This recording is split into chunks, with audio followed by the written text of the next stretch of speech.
Hello, my fellow YouTubers. This is Roy back again. Let's do a couple quick experiments and I will explain them to you and I hope you enjoy. Tonight we're going to do a couple different things that I see out there, and these are out of the box thinking, I would call it. And this first experiment, we're going to take the compass here and we're going to check the poles. We're all north.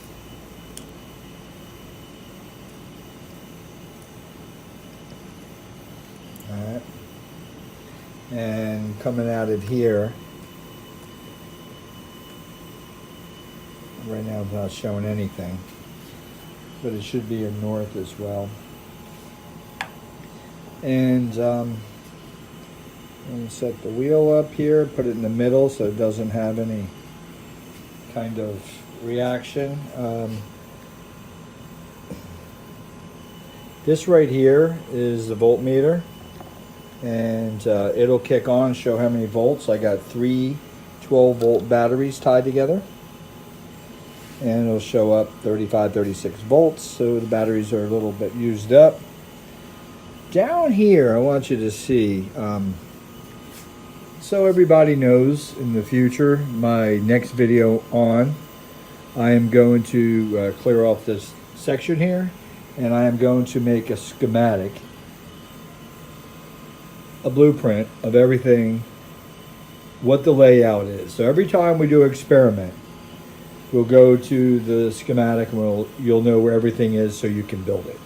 So that's my promise to you. I'm going to become an electrical artist, and that'll be my schematics and write it out. So that'll start immediately, starting tomorrow. So on top of that, I was thinking, I said, well, here on this gap down here, you see I got it always leaning towards this connector, and then on this connector, I don't use it, but I showed you in my experiment how to use it. On this experiment, we're going to, I got the negative side coming out and running into the negative side of the voltmeter and the negative side of this battery. This is going to be our charging battery. Hear me out.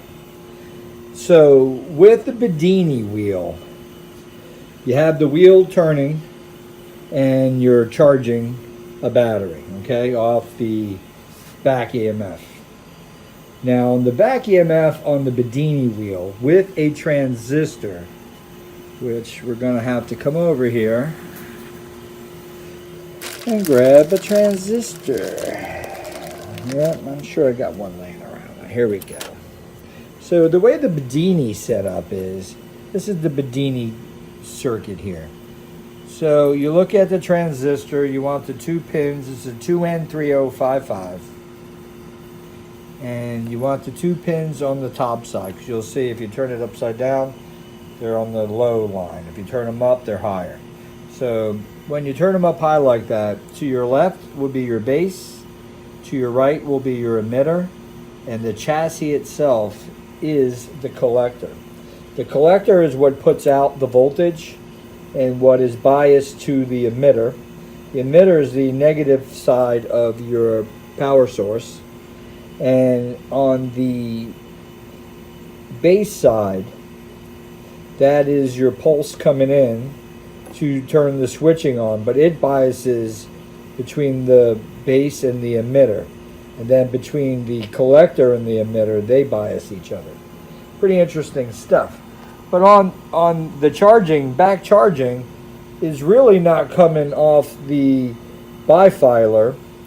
It's really coming off the fact that the top of the collector has a diode with the positive, with the ribbon facing outward.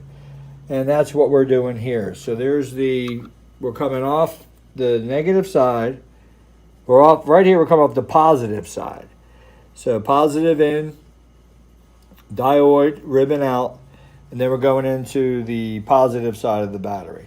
The negative side is coming up, and The negative side is connected to the other side of that back part of that. See right here, so if you go over, it touches, makes contact. So that, with a diode in place on the positive side, that will charge. Now this battery here is the voltage here. We'll see an increase in charge. We'll run it for a few seconds. Watch how it fluctuates, and then what it comes down to, you'll see that it's speed charging the battery. And it's also desulfating, which is batteries through time build up corrosion down bottom, and once it touches the bottom plate, it shorts itself out, I believe, and your battery goes downhill. So desulfating is taking that stuff, I guess, and it's putting high voltage back in through a rate of change. So the voltage, because of the pulsating, probably, we're going to look and see, probably doesn't go up to high voltage, but it's the rate of change and the fact that you're pulsating that battery is desulfating plus charging. So on the backswing of this right here, we're charging a battery.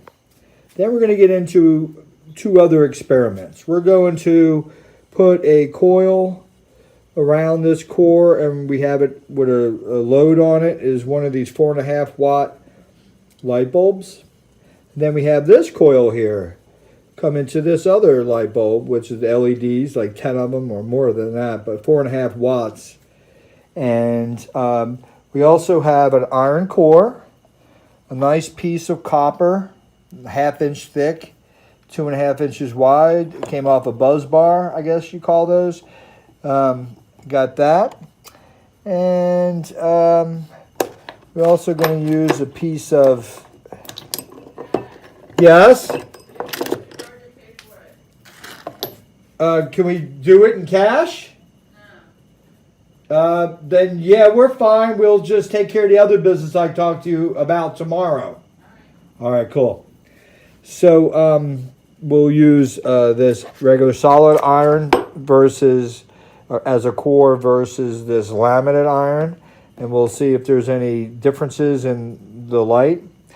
This meter will tell us volts coming in. It'll tell us amps going out, and it'll also down here tell us the wattage. So there's an experiment here that I've been wanting to put out there. It's how do you gain back whatever you lose through resistance and resistance, because a load is resistance. So what do you how do you gain back? And this is a system here that I'm pretty proud of, and you guys, the schematic will show up tomorrow, and it will be something you can start off with exploring on getting the energy back. And we're going to demonstrate tonight on the more of resistance, the more of a load equals resistance you put on. It doesn't take any energy from the action, which is the coil itself, the oscillator here. When you put a load to it, it will draw more energy. And what we're going to see here is a way that I found that you could disconnect the lens effect and you could gather energy without putting the load on the existing starter, or call it seed energy, which would be the battery is the seed energy. We're coming out and we're going into this coil, we're oscillating it, and now we're going to add a coil over to the core, and we're going to split the two coils on one core. But what we're going to do is reverse the natural direction of the wire So it creates a dipole in a fine, minute place in between this coil and this coil. So this coil is north facing out, and then we're going to make this coil to where it's south. And it being a south, it's going to create a small dipole right here in the dielectric in between both coils, and that counter space, we're going to call it, out here becomes another dipole. Now this dipole out here, if you were to take a core and you were to put it in there, you're going to put a load on here, and you're going to see more amperage go up and more wattage go up. Now hear me out. This is going to blow your mind, you guys. This is going to blow your mind. Let's start off very simple and easy right now with the first experiment, and I call this deflecting electromagnetic waves. And deflecting electromagnetic waves is going to be done in this manner. I got this thick copper, okay? And obviously north is going to be coming out, and it comes out and comes around and goes back around. So basically it does it this way on this side and this way. Now what you're going to see here is when we just turn this on and tap it and turn it on, the wheel might just move just a hair, but it ain't going to do much. Now when we take this copper and I put it up here in position, and what we're doing is we're going to come out, we're going to hit this copper here with the direct straight streams coming out, and it's going to reflect it back that way. Now remember, this magnet's a north, this magnet is a north. We're going to push the wheel, drive the wheel from deflection. That's experiment one, and that's not even the best out of tonight's experiments. All right, you guys, let's get this party going. So right now we're just going to, you can see my hand, I'm going to touch the battery, and you're going to see the wheel move a little bit, but not really move. So that's obviously, let's get it to stop. I don't want to get it moving. So now it's going back. All right, so here you go. So it's in the middle, and the wheel's not moving. All right, no wheel moving. Now we're going to put the copper in place, and we're going to deflect the electromagnetic wave. And I'm going to put this at a certain angle. And let's go ahead now. We didn't touch the wheel. Let's go ahead and start turning.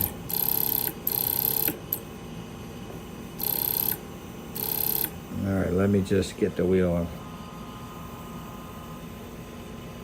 Just a little bit over.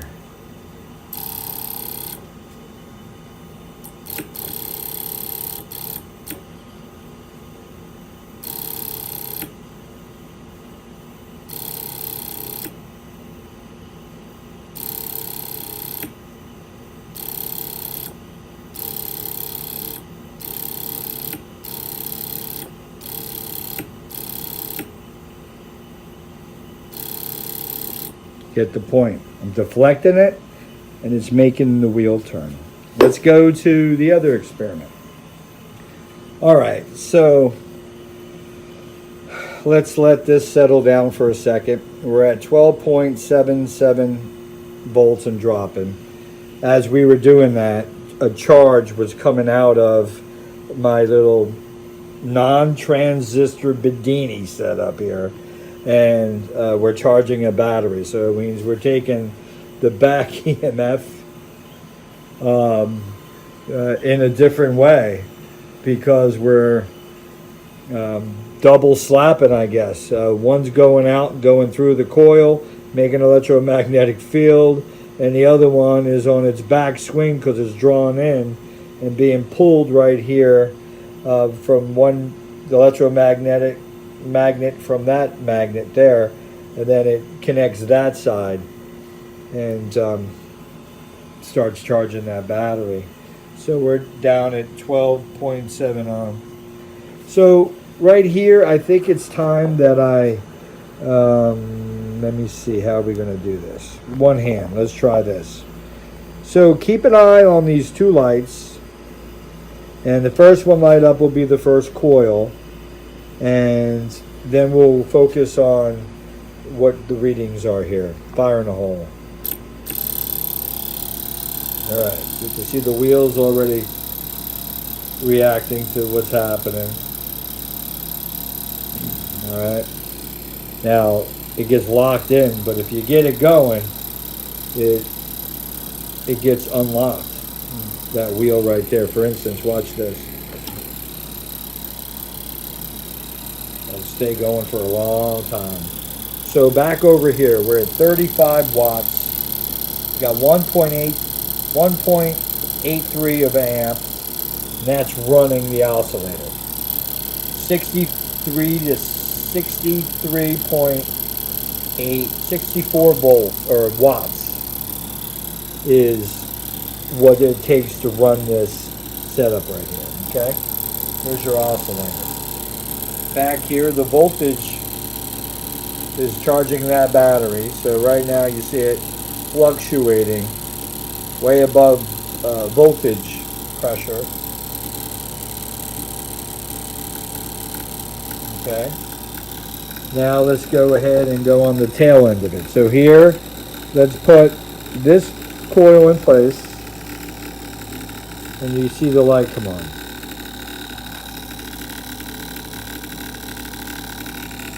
Coil number 1. Coil number 2, you put up, nothing happening. Alright. So let's check out the difference in the voltage and power. So we're at we got it out. So we're at 1.77. Let me see if I can get both of this together. So if you can see it, you're at 1.77 and 61 watts. Now we're going to go ahead and put the light on, and we dropped down in amperage, and we're dropping down in wattage. How's that happening? Now remember, we're creating a dipole in the center. Let's see if we can step it up a little bit. So we're going to take this laminate core, and we're going to go ahead and stick it in, and let's watch. Keep an eye on that light.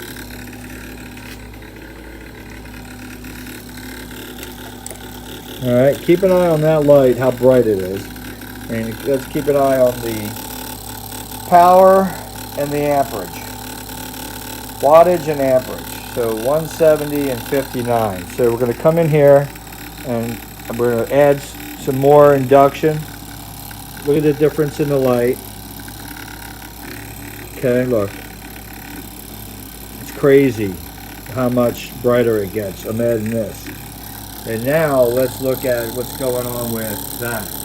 So without it, we're at 165 of an amp and 59. And now we're going to add it in. Power goes up on the power goes up. Has a little droppage here. Sorry about that. Let me get you guys situated.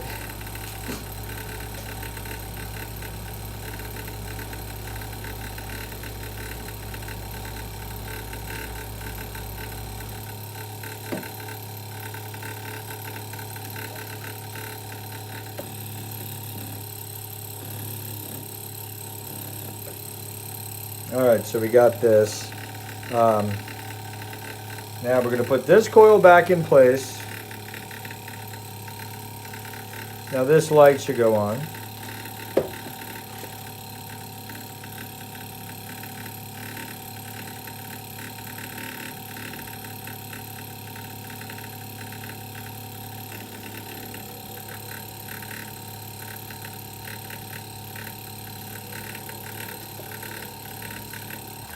Now it's time to get real. So here we are. So we got this coil.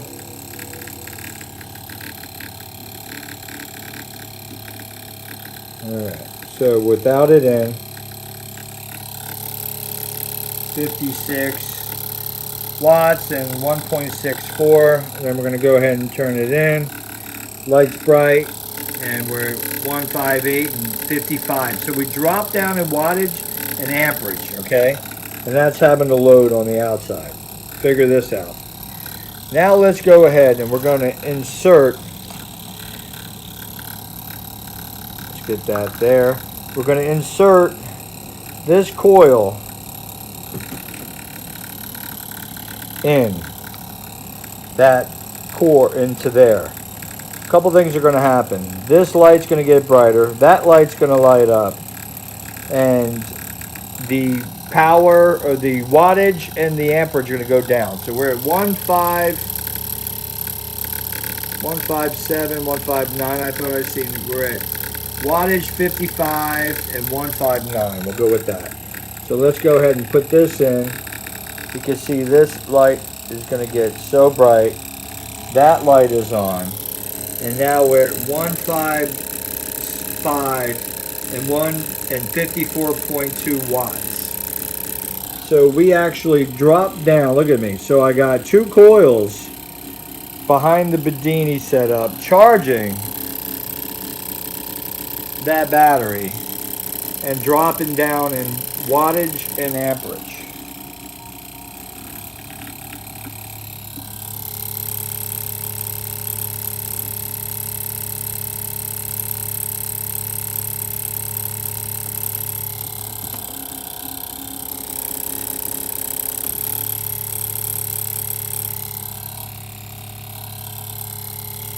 $53.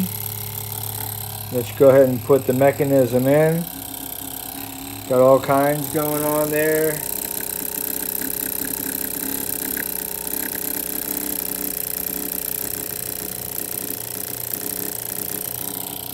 Look how bright those lights are. Speed kicked up on the double banger.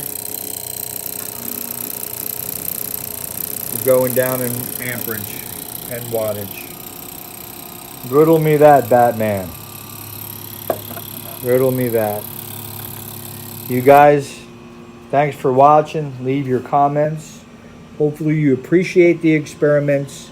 Like I said, starting tomorrow, I'm going to become an artist and draw out beautiful schematics of what we got, what's in place. And as we do different experiments, we'll add and subtract.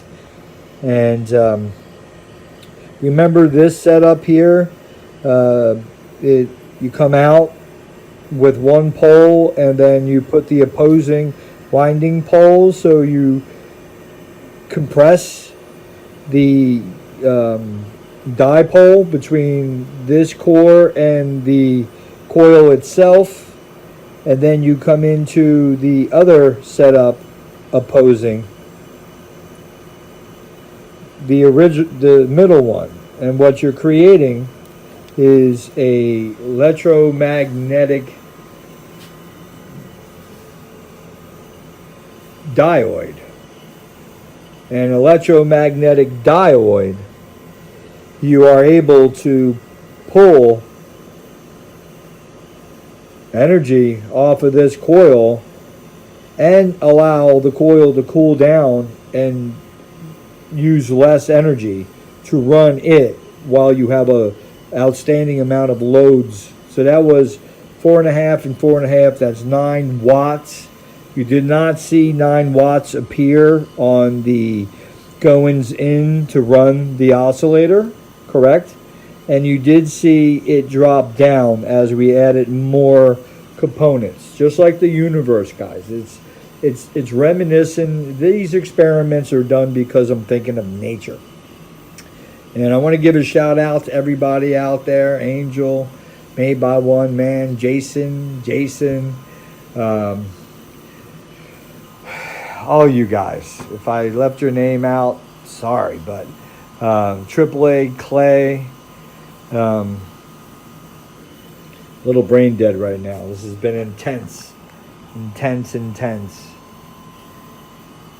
So right here you can see we're up to 12.84 volts. So we went up in charging that battery. Now the system is off. You can see that battery was charged. So we've got to see if anything over unity is here. These are 7 amp hour batteries. There's 3 of them there. So what I want to do is have 3 running and 3 charging, and 7 amp hours. If you look at the amperage here, we're at 1.whatever it was, 6.4 or 4.9, 1.49, I think, at the end. That's a amp and a half. So amp and a half divided by 7 per hour. That's going to be that'll